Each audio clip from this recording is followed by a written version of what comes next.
최근 들어서 러시아 전역의 비행장과 모스크바의 주요 건물들까지 이 우크라이나의 드론들로부터 공격을 당하면서 이 모스크바가 전전긍긍하고 있습니다. 문제는 이 현재 러시아가 가지고 있는 무기들로는 사실상 대응이 불가능하다는 점입니다. 그래서 언론들에서는 이 우크라이나의 신무기가 러시아를 공황 상태로 빠지게 만들고 있다, 이렇게 쓰고 있는 겁니다. 지금 러시아 상황을 Y타임스가 파헤쳐봤습니다. 지금 시작합니다.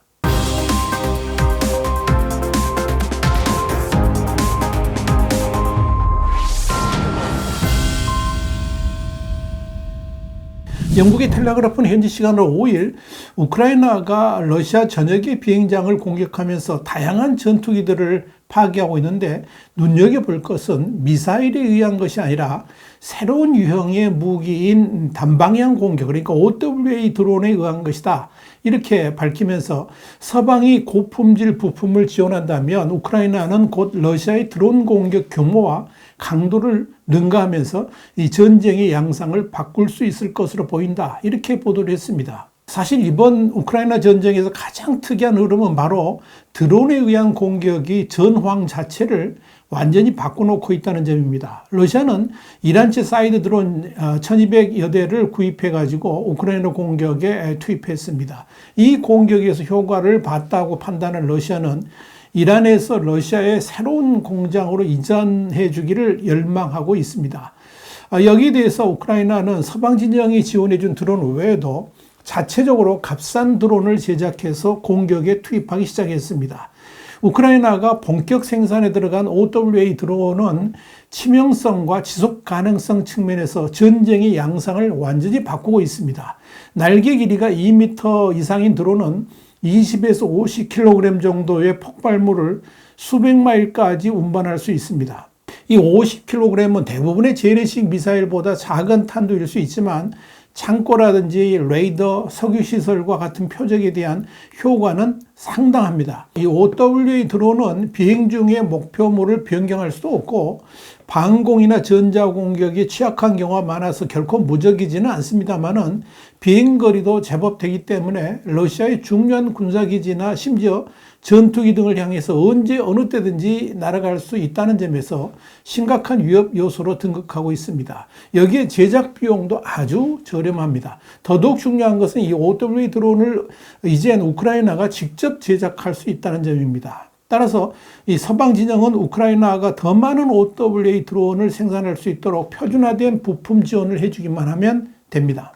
다행히 이 우크라이나는 원래 항공산업 분야에 있어서 첨단의 기술을 보유한 국가이기 때문에 드론 제작을 하는데 전혀 문제가 없습니다. 따라서 규모 확장을 하는데도 걸림돌이 될 만한 요소는 없습니다. 더불어서 서방이 미사일 등의 무기 지원을 하는 것보다 훨씬 쉽고 외교적 문제도 생기지는 않습니다. 뭐니 해도 가장 큰 강점은 우크라이나의 드론 생산이 나토의 대러시아 방어에도 도움을 줄 수 있다는 점입니다.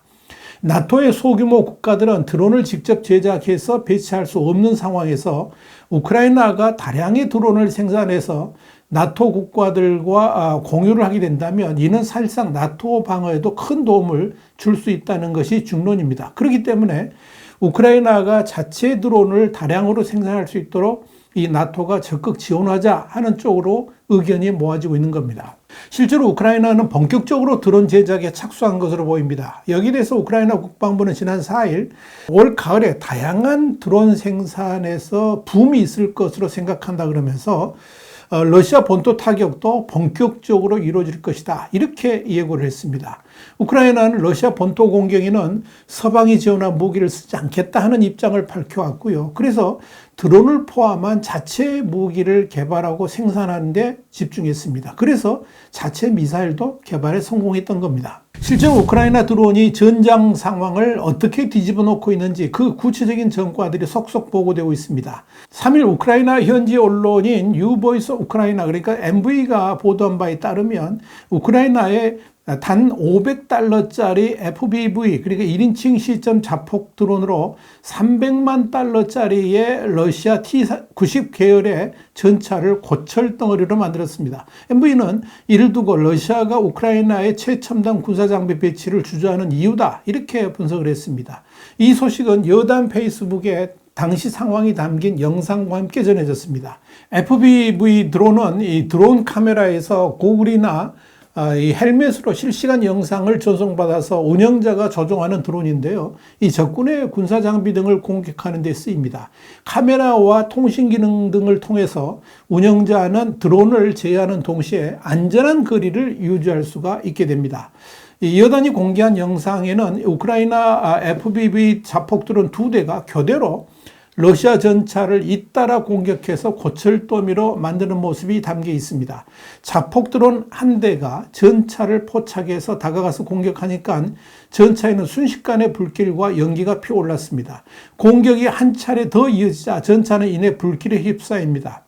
영상이 촬영된 장소와 시점은 정확하게 알려지질 않았습니다. 지난 8월 30일에는 러시아군 공수사단의 본거지가 있는 러시아 서부의 푸스코프의 민군 공항이 드론 공격을 받아서 화재가 발생했고요. 러시아 일루신 76 수송기 4대가 파괴됐습니다. 당일 푸스코프뿐만 아니라 모스크바, 오롤, 브란스크, 라잔, 칼루가 등 러시아 6개 지역이 드론 공격을 받았습니다. AP는 러시아의 우크라이나 침공 이후에 러시아 영토에 대한 최대 규모의 드론 공격으로 보인다, 이렇게 보도했습니다.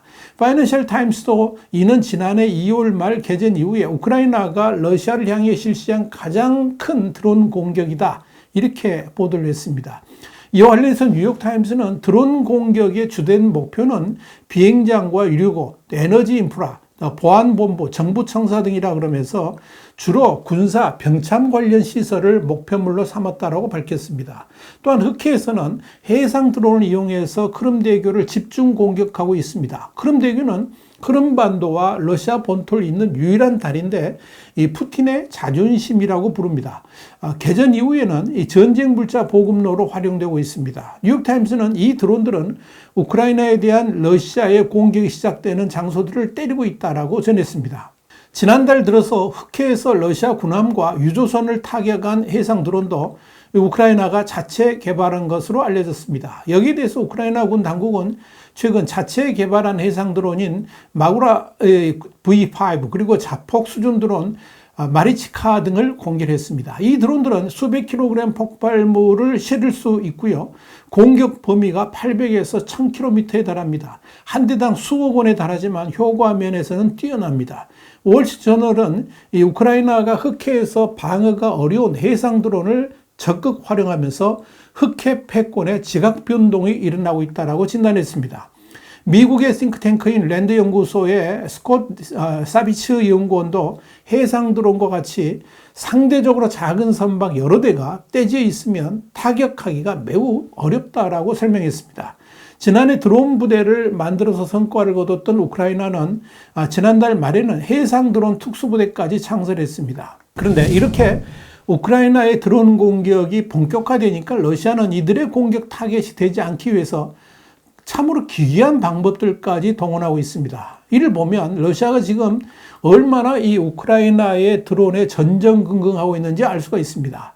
CNN은 현지 시간 5일 러시아 사라토프주의 엥겔스2 공군기지에 배치된 전략폭격기 Tu-95의 날개와 동체 일부가 검은 물체로 덮여있는 모습의 위성사진을 공개했습니다. CNN은 Tu-95 2대를 덮은 검은 물체는 자동차 타이어라고 보도를 했습니다. 여기에 대해서 CNN은 자폭 드론으로부터 보호하기 위한 조치일 것으로 추측을 했다, 이렇게 전했습니다. 우크라이나군의 드론이 자폭할 때 기체를 폭발물로부터 일정 부분 보호하고 야간에 항공기의 탐지 가능성을 줄이려는 시도일 수 있다 하는 겁니다. 우크라이나군이 사용한 드론 제조업체인 원웨이 에어로스페이스 관계자는 항공 자산의 열 신호를 줄일 수는 있지만 여전히 적외선 카메라로 관측될 수 있다라고 말했습니다. 한마디로 그렇게 위장을 해봤자 우크라이나의 드론 공격을 피할 수 없다 하는 이야기입니다. 결국 러시아군이 이렇게 타이어를 전투기 날개에 부착할 정도로 하는 것은 드론이 이번 전쟁에서 가성비 높은 중요한 공격 방식이라는 점을 다시 한번 입증해 줍니다.